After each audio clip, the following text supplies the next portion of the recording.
49 पढ़ा ना। आज वेद स्वाध्याय के अंतर्गत आर्याभिविनय ग्रंथ में प्रथम प्रकाश का 49वां मंत्र पढ़ा गया। आज के मंत्र में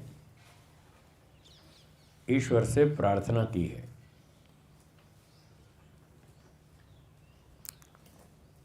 एक शब्द है इंद्र, ये संबोधन है। हे इंद्र, इंद्र परम ऐश्वर्य युक्त। तो ईश्वर परम ऐश्वर्यवान है, उसमें अनंत ऐश्वर्य है। वैदिक शास्त्रों में ऐश्वर्य का अर्थ दो प्रकार से होता है। शाब्दिक अर्थ तो है ईश्वरस्य भावः ऐश्वर्यम्, ईश्वरत्व, ईश्वर का भाव वो है ऐश्वर्य। तो ईश्वर का भाव क्या है? एक तो ईश्वर के पास गुण है, ज्ञान, बल, आनंद, न्याय, दया, सेवा, परोपकार, रक्षा आदि आदि बहुत सारे गुण हैं। तो जो ईश्वरीय गुण हैं उनका नाम है ऐश्वर्य। और दूसरा है संपत्ति। ईश्वर के पास पूरा ब्रह्मांड की संपत्ति है। इस सारे ब्रह्मांड का मालिक राजा ईश्वर है। ये दो अर्थ हैं ऐश्वर्य के, ईश्वरीय गुण और ईश्वरीय संपत्ति।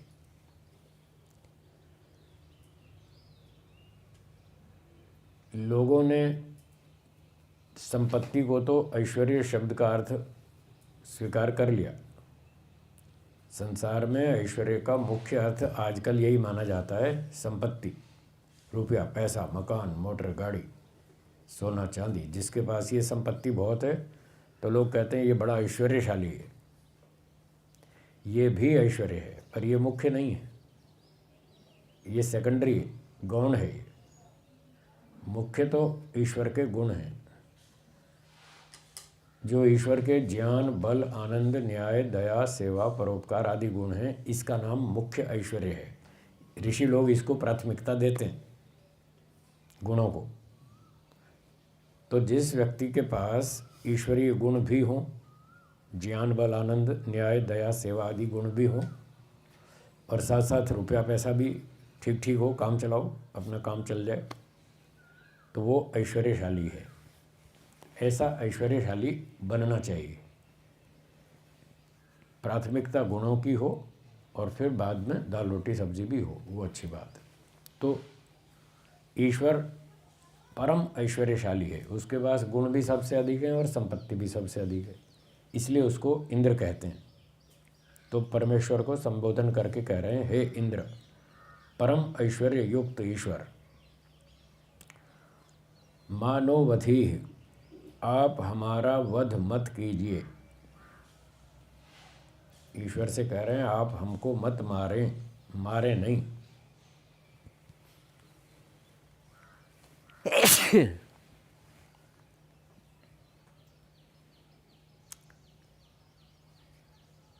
ईश्वर हमको मारेगा, कैसे मारेगा? क्यों मना कर रहे हैं कि आप हमको न मारें?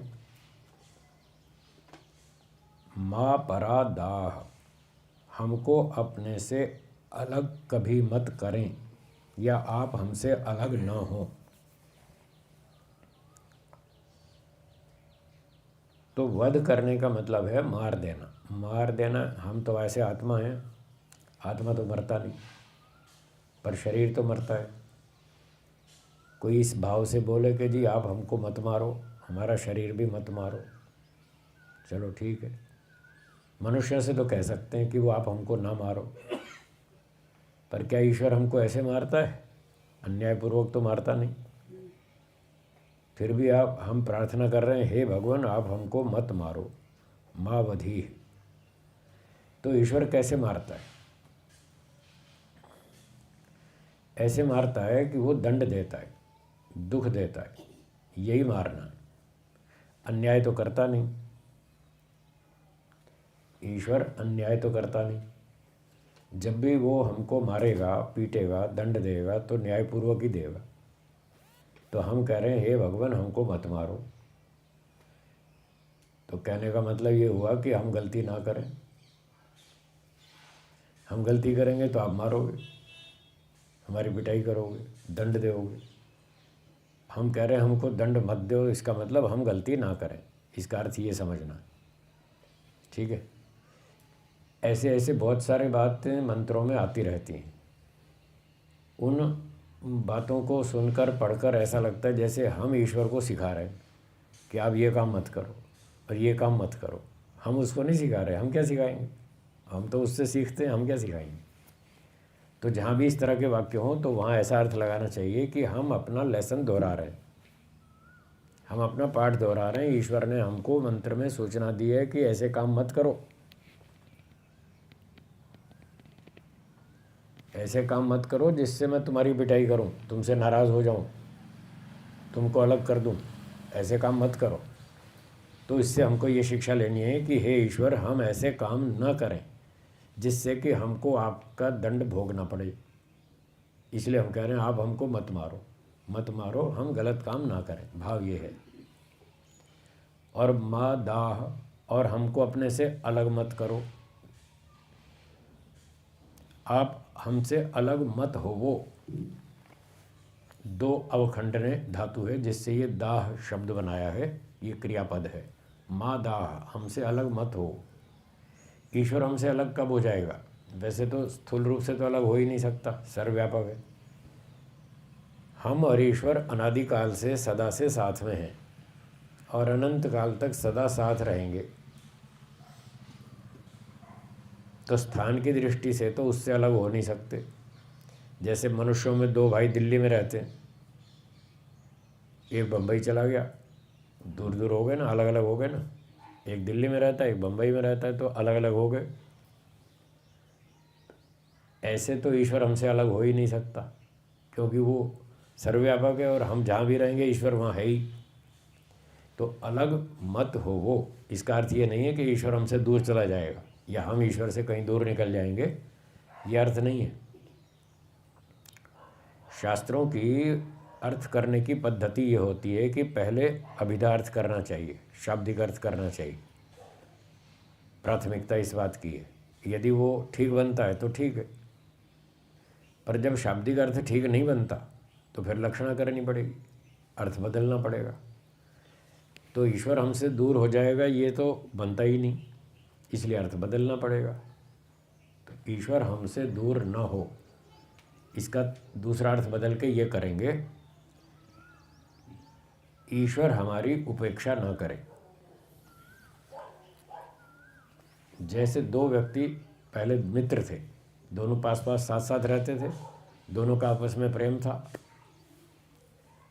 तो फिर आपस में किसी बात पे नोक-झोंक हो गई, बात बढ़ गई, फिर वो झगड़ा हो गया, फिर वैसी दोस्ती नहीं रही। अब कभी कभी नमस्ते नमस्ते तो हो जाती है, बाकी ज़्यादा कोई उठना बैठना आदि मिलना जुलना प्रेम भाव नहीं रहा। तो जब ये प्रेम भाव नहीं रहा, पहले वाली दोस्ती टूट गई, तो कहते हैं अब तो वो दूर दूर हो गए।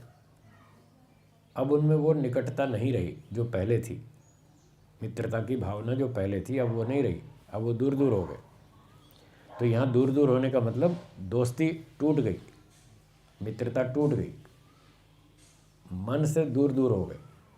शरीर से भले ही पड़ोसी हो तो भी वो मन से दूर हैं, मन में प्रेम नहीं है। तो हम भगवान जी से प्रार्थना कर रहे हैं कि आप हमसे अलग ना हो, आप जो हमारे साथ, हम आपके साथ मिलकर रहते हैं, प्रेम भाव से रहते हैं, आप अपना प्रेम भाव हमसे कम न कर दीजिएगा, हमारे प्रति प्रेम भाव बनाए रखिएगा।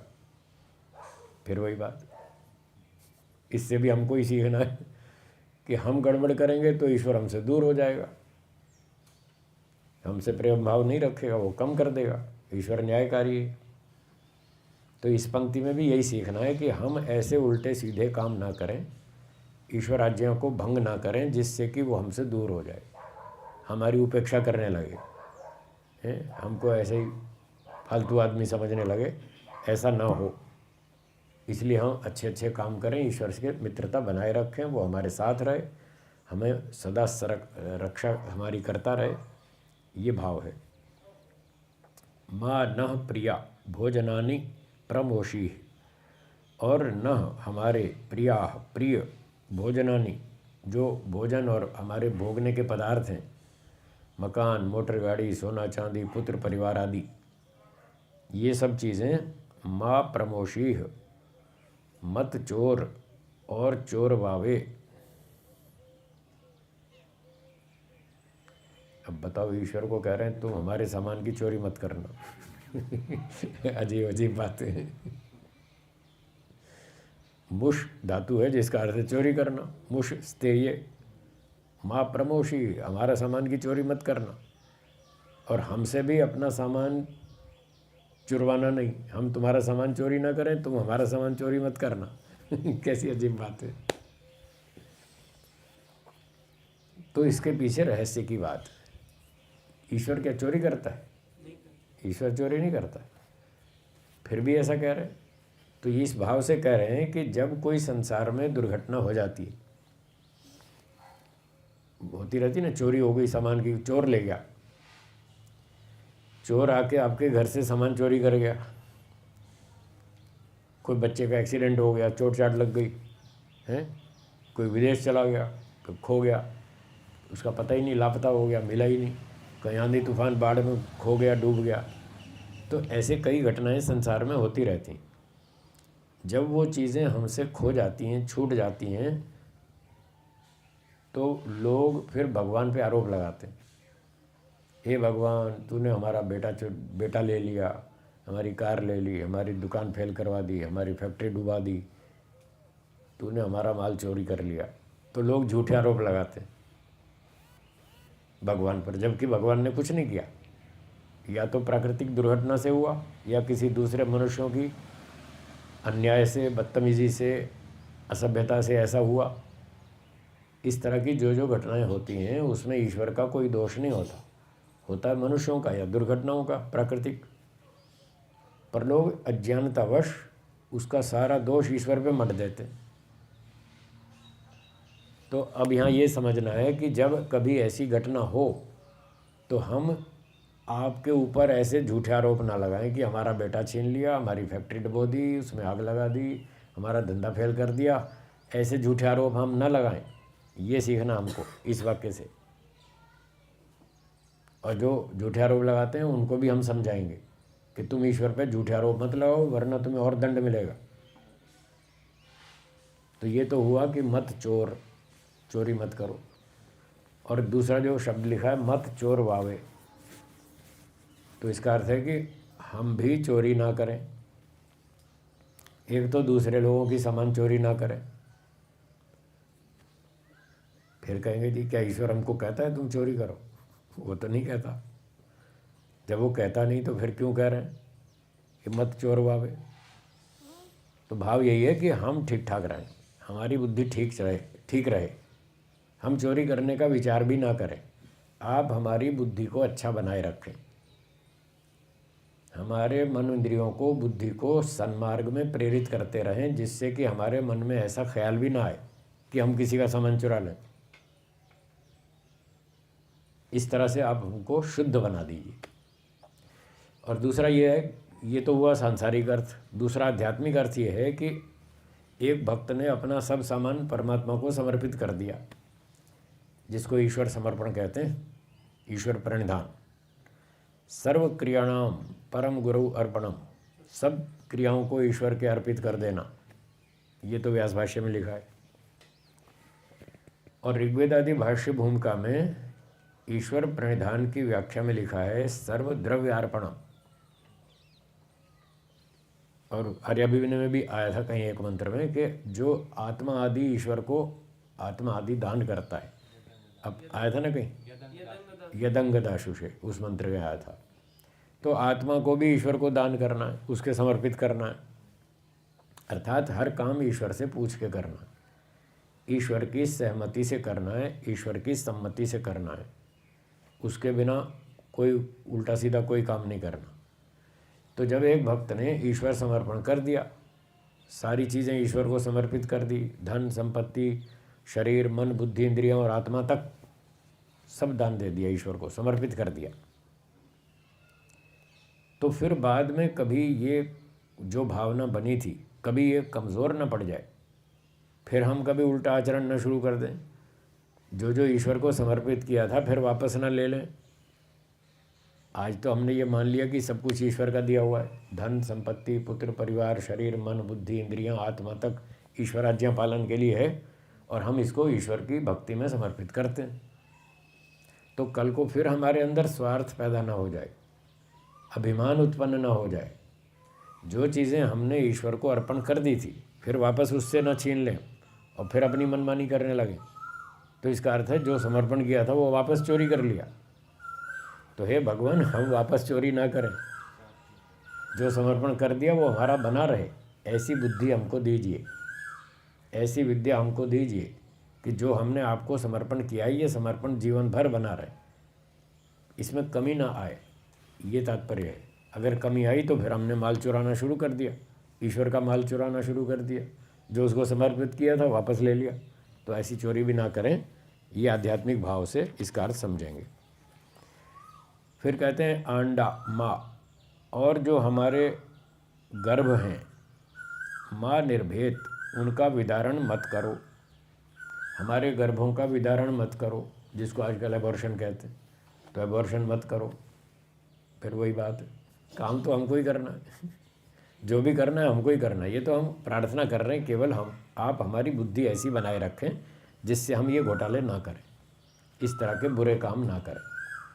तो इस प्रकार से एबॉर्शन आदि बुरे काम हम ना करें, आप हमारी बुद्धि इस तरह से शुद्ध पवित्र बनाए रखें। फिर कहते हैं मघवन, हे सर्वशक्तिमान, शक्र, समर्थ, हमारे आंडा पुत्रों का विदारण मत कर। ठीक है, ये तो दोनों संबोधन आ गए, सर्वशक्तिमान और शक्र। हे ईश्वर, आप सर्वशक्तिमान हैं और आप सर्व सामर्थ्यवान हैं, समर्थ हैं, हर काम करने में समर्थ हैं। छोटे से छोटा, बड़े से बड़ा सारे वस्तुएं बनाते हैं, सारे काम करते हैं, ब्रह्मांड का संचालन करते हैं। आपके लिए कुछ भी अशक्य नहीं है, असंभव नहीं है, आप सब काम करते हैं। तो हमको भी ऐसी बुद्धि विद्या देते रहिए जिससे कि हम भी अच्छे काम करते रहें और ये गर्भ विनाश आदि आदि बुरे काम ना करें। और माँ नह पात्रा भेद, और जो हमारे पात्र हैं, बर्तन आदि, सोना चांदी बर्तन और कपड़े बिस्तर आदि जो भी सामान है हमारे पास, वो सारा सामान ये जो भोजन आदि में काम आता है, बर्तन आदि और इस तरह के सारे साधन, माँ भेद, हमसे अलग मत कीजिए। यानी ये सारे साधन हम सुरक्षित रखें, अपने साधनों की, वस्तुओं की सुरक्षा रखें, सामान व्यवस्थित रखें, सुरक्षित रखें, जिससे सामान खो नहीं जाए, टूट नहीं जाए, कोई चोरी ना कर ले। अपने ताले आदि लगाएं, सुरक्षा रखें, सावधानी हटी और दुर्घटना घटी। बस में, रेल में लिखा रहता है यात्री अपने सामान की रक्षा स्वयं करें, ठीक है ना, उनकी जिम्मेदारी है। वो बस ड्राइवर और कंडक्टर थोड़ी आपका सामान की देखभाल करेगा, वो कहाँ तक आपका सामान देखेगा, वो काम आपका है। ड्राइवर बस चलाएगा, कंडक्टर टिकट बांटेगा और थोड़ी सवारियों की व्यवस्था करेगा, आप यहाँ बैठो, आप यहाँ बैठो। बाकी अपना सामान की रक्षा तो यात्री को स्वयं करनी। जैसे रेल और बस में यात्री को अपने सामान की रक्षा स्वयं करनी, ऐसे ही जीवन यात्रा में भी अपने सामान की रक्षा स्वयं करनी। शरीर की, मन की, बुद्धि की, इंद्रियों की, संपत्ति की, कपड़े, बर्तन, बिस्तर, जूते, चप्पल, जो भी है, सब सामान अपना सुरक्षित रखें, व्यवस्थित रखें। अब लोग लापरवाही करते हैं, फिर वो सामान खो जाता है, इधर उधर रख जाते हैं, फिर भूल जाते हैं, फिर कहते हैं मेरी चप्पल नहीं मिल रही। सुबह सुबह बच्चे कहते हैं मेरे जूते नहीं मिल रहे, मेरी जुराबें नहीं मिल रही।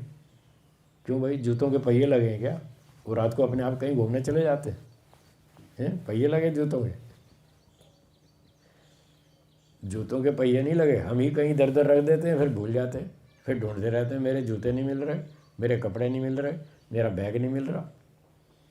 जब स्कूल से लौटते हैं तो बैग कहीं भी उठा के फेंक देते, कहीं भी रख देते हैं और फिर सुबह ढूंढते रहते हैं। तो अपना सामान व्यवस्थित रखें, उस सामान का स्थान निश्चित रखें। जूते कहाँ रखने हैं, चप्पल कहाँ रखनी है, पुस्तकें कहाँ रखनी है, स्कूल बैग कहाँ रखना है, कपड़े कहाँ रखने हैं। अपना सामान खुद उठाओ, खुद ही रखो, उसी जगह रखो जहाँ से उठाया वापस वहीं रखो। तो आपको ये सुबह सुबह चिल्लाना नहीं पड़ेगा, मेरे जूते नहीं मिल रहे, मेरी जुराबें नहीं मिल रही, ये चिल्लाना नहीं पड़ेगा। अपना सामान उठाओ और खुद ही रखो। तो ये आदत बचपन से बच्चों को सिखानी चाहिए। अब बचपन में सीख लेंगे तो सारा जीवन उसका लाभ मिलेगा। और हमने भी देखा है, आपने भी देखा है, लोग सुबह ऑफिस जाते हैं और पत्नी को कहते हैं मेरी घड़ी नहीं मिल रही, मेरा फ़ोन कहाँ रख दिया, मेरी टाई नहीं मिल रही। बस वो ऐसे ही, क्योंकि अपना सामान खुद नहीं रखते। तो ये छोटी छोटी बातें हैं, सीखनी चाहिए बचपन से, और अपना काम खुद करना चाहिए। अधिकतम अपना काम स्वयं करें, जितना संभव हो अधिकतम अपना कार्य स्वयं करें। ऋषियों ने बताया, उन्होंने बताया कि जितना काम आप स्वयं करेंगे उतने ज़्यादा सुखी रहेंगे। सर्वम आत्मवशम सुखम, बड़े सिंपल सीधे शब्द। सर्वम आत्मवशम सुखम, सर्वम परवशम दुखम। जितना जितना आप दूसरों के भरोसे जिएंगे उतना उतना आपको दुख भोगना पड़ेगा, और जितना अपने भरोसे जिएंगे, अपना काम खुद करेंगे, उतना आप ज़्यादा सुखी होंगे। दूसरे के भरोसे दुखी क्यों होंगे? क्योंकि उसके सर में 100% आप जैसा दिमाग नहीं है। क्या बोला? नहीं है, आप जैसा चाहते हैं। आपने उसको कहा मेरा ये काम करे आओ, हैं? अब जैसा आप चाहते हैं वैसा वो समझा ही नहीं, क्योंकि आपकी बुद्धि अलग है, उसकी बुद्धि अलग है। आपने जैसे बताया उसने कुछ और समझा, वो समझा ही नहीं जैसा हम चाहते हैं। जब वो समझा ही नहीं तो वैसा कैसे करेगा जैसा हम चाहते हैं? वो नहीं समझता है। जब नहीं समझता है तो जैसा समझता है वैसा करके आएगा, और जैसा करके आएगा वो हमको स्वीकार नहीं, क्योंकि हमारे अनुकूल नहीं हुआ, तो हमको गुस्सा आएगा, हमको परेशानी होगी, हमको दुख होगा। यार कैसा आदमी है, इतना सा काम नहीं कर सकता, यार कैसे बिगाड़ लाया। मैंने कहा था ये सामान लाना, वो दूसरा उठा लाया। मैंने कहा था इस कंपनी का लाना, वो दूसरी कंपनी का ले आया। अब वो मुझे सूट नहीं करता। तो बस फिर जितना दूसरों के भरोसे काम करवाएंगे उतना आपको कष्ट भोगना पड़ेगा। तो मंत्र ये कहता है, ऋषि लोग ये समझा रहे हैं कि अपना काम अधिकतम स्वयं करो तो आप ज़्यादा से ज़्यादा सुखी रहेंगे। और जहाँ आपको काम आता ही नहीं, मजबूरी है, वहाँ दूसरे की सहायता लेनी पड़ेगी। अथवा काम तो आता है पर समय नहीं करने का, तो वहाँ मजबूरी है। तो जहाँ बिल्कुल मजबूरी हो वहीं दूसरे का सहयोग लेवें, और जहाँ जहाँ खुद कर सकते हैं वहाँ खुद करें। अब भोजन बनाना है, आपको ऑफिस जाना है, तो आप भोजन नहीं बना सकते, समय नहीं है आपके पास, तो ठीक है वो काम दूसरे को सौंप दो, भाई आप मेरे लिए भोजन बना देना, आप मेरे लिए कपड़े धो देना, आप ऐसा कर देना, आप झाड़ू पोछा कर देना। तो वो मजबूरी में हम दूसरों से थोड़ा बहुत काम ले लेते हैं, वो चलेगा। और जितना खुद कर सकें उतना खुद करो, और फिर दूसरा जैसा भी करके दे उसकी तैयारी रखो, जैसा भी करके देगा ठीक है। गड़बड़ करता है उसको समझाओ, ऐसे नहीं ऐसे करना, ऐसे नहीं ऐसे करना। और फिर उसको समझाया दूसरे को, उसने जितना समझा तो ठीक है कर दिया। कोई नौकर रख लिया आपने, नौकर को बोला भाई ऐसे काम करो ऐसे करो, फिर उसने आपके अनुकूल नहीं किया तो दोबारा बताओ, तीसरी बार बताओ, 2-4 बार बताओ, धीरे धीरे वो सीख जाएगा।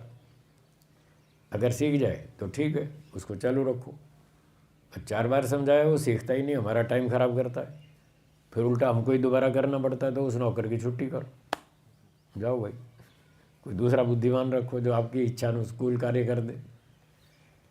तो इस तरह से हमको मजबूरी में दूसरों से काम लेना चाहिए, अधिकतर अपना काम स्वयं करना चाहिए।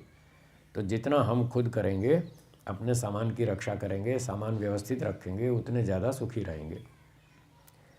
और एक और बात अंत में, सहजानुषाणी माँ भेद, और जो हमारे सहज मित्र हैं, अनुषाणी, जो हमारे साथ अनुशक्त हैं, जुड़े हुए हैं, मित्र संबंधी हैं, जो हमारे स्वभाव के अनुकूल स्वभाव वाले हैं, जिनसे हमको सुख मिलता रहता है, जो हमारी बात को समझते हैं, हमारी भावनाओं को समझते हैं, हमारी योग्यताओं को समझते हैं, हमारी अपेक्षाओं को समझते हैं, तो ऐसे जो 2 4 5 10 20 लोग हों जो हमारे साथी मित्र हों, तो वो हमसे अलग ना हों, उनसे हमारी मित्रता बनी रहे और वो हमको सुख देते रहें, हम उनको सुख देते रहें। बस ऐसे हमारा जीवन ठीक ठाक शांति से पूरा हो जाए, चलता रहे। ये आज के मंत्र में प्रार्थनाएं की गई।